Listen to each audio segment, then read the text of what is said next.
Just jump into it. The first thing we're going to look at is safety. And for safety, I'm going to talk about crime, road accidents, and traveling as a solo traveler. So, as it relates to crime, there has not been a significant amount of crime towards tourists. If it does occur, it's very rare. I know the US Department of State has published several things regarding Jamaica, how it is an unsafe area, but I would implore you that if there's any crime going on, it's not a peace of mind because it hurts me as a Jamaican, but it's mostly gang activity, which has nothing to do with tourists.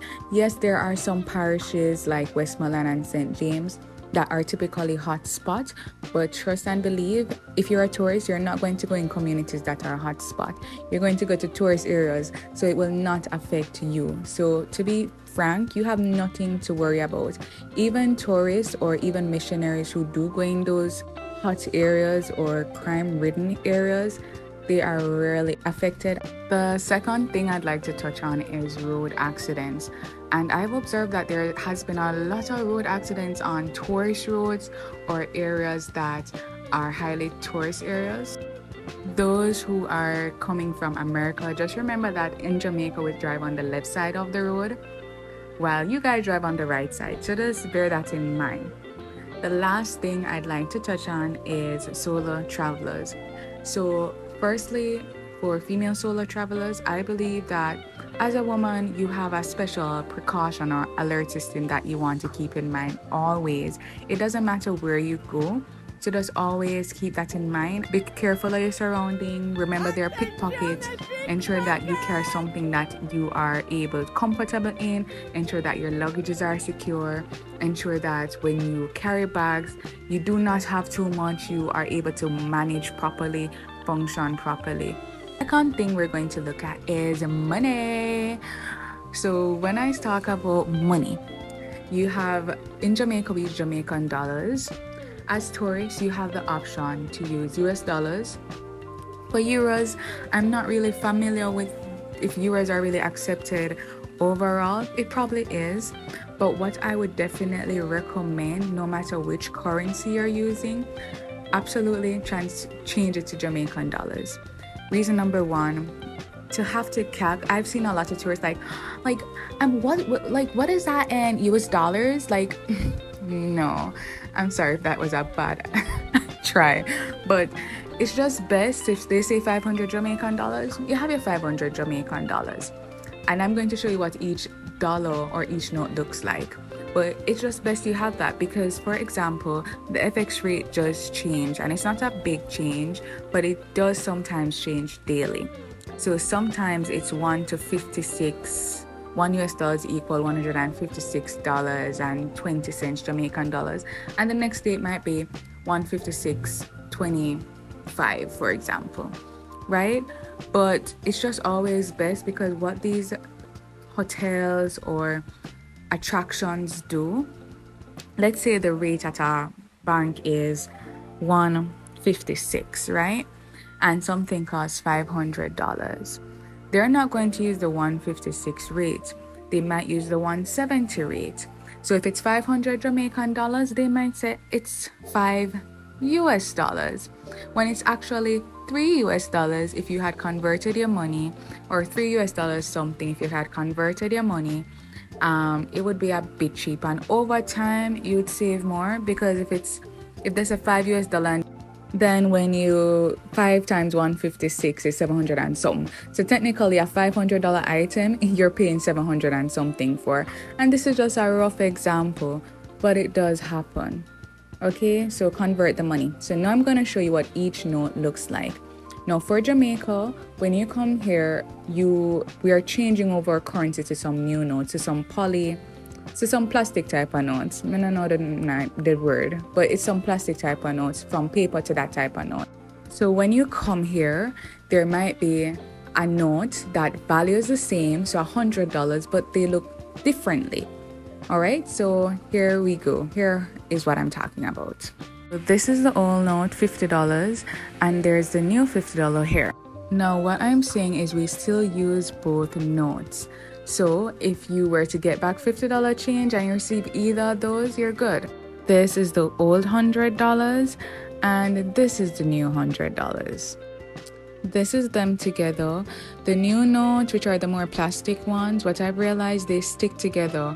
So sometimes you're not even aware that it's two of them when you want to give one. So this is $1,000 and the new one is up there. This is the $2,000, that's new, we never had one before. This is the $5,000 and that's the old note beside it. Third thing, do you need to be vaccinated? And the answer is no, you don't even need a COVID test to visit Jamaica. Number 4, when is the best time to visit Jamaica? So as you know, Jamaica is a tropical island and we do experience hurricanes, and our official hurricane season is from June 1 to November 30th. So it's best advised to visit Jamaica from December to mid-April. Remember, we're a tropical place, so bring your sunscreen, ensure you walk with mosquito repellent. And I would say that for persons living in cold countries, why not come December to just avoid the cold for a bit, relax in the sun, enjoy the beach. Number 5, tipping. A lot of tourists have this question, is tipping mandatory? The long and short answer is no. However, I would suggest tipping because I've been to tourist attractions and places and they really go above and beyond. So if you want to tip, use your conscience and tip how you feel you would like to, in whichever currency you would like to. If you feel pressured to, you can always say no, because that is not right. And Jamaicans, let's not do that. Let's not pressure the tourists. Let them breathe. If they want to, they will. If they don't want to, let them go. Number 6 is transportation. Should I rent a vehicle or should I use a charter service or charter taxi? And what is it like paying for a taxi? Now, I probably should have done some research in this section as it relates to the tourist areas. What are the taxi fees like? However, if it is that you're traveling in Kingston, I can already tell you what the fee is, and it is $150 Jamaican dollars. Let's say you're not chartering, you're just taking a taxi. It's 150 Jamaican dollars, which is a little under $1 US. Now, we do have Uber. We have something called InDrive. I'm not sure for the more rural areas or in the more tourist areas if that's available, but I know it's available in Kingston. If it is for convenience and if it is that you are a comfortable person in that you want to find the places yourself and you're an adventurer and I would suggest renting a car. However, you do have tour companies and I wish I could suggest some. However, I do not have any at the moment. So just do your research. There's a lot on Instagram. So much on Instagram. You can ask at the front desk if they can recommend you. But you can just Google. Just do a Google search. Okay? That's what I would suggest. There is Knutsford Express, which is a bus service. I think in America you guys call it Greyhound. Like it's probably not like that, but you go across different parishes, and you can pay online, but you have to meet at a central location to get it. And they have specific strict times, and you get like complimentary water. It's restricted to the amount of parishes you can go to, but it is available. Forums on Facebook, that Visiting Jamaica forum, they ask a lot of questions and people give a lot of suggestions based on what they have used. I don't recommend any. I'd rather you hear from somebody who has experienced the service. Okay, I felt like I'm forgetting something. Please subscribe to my channel. Please follow me on Instagram, on my personal page, and on my travel page. Thank you for watching. Goodbye.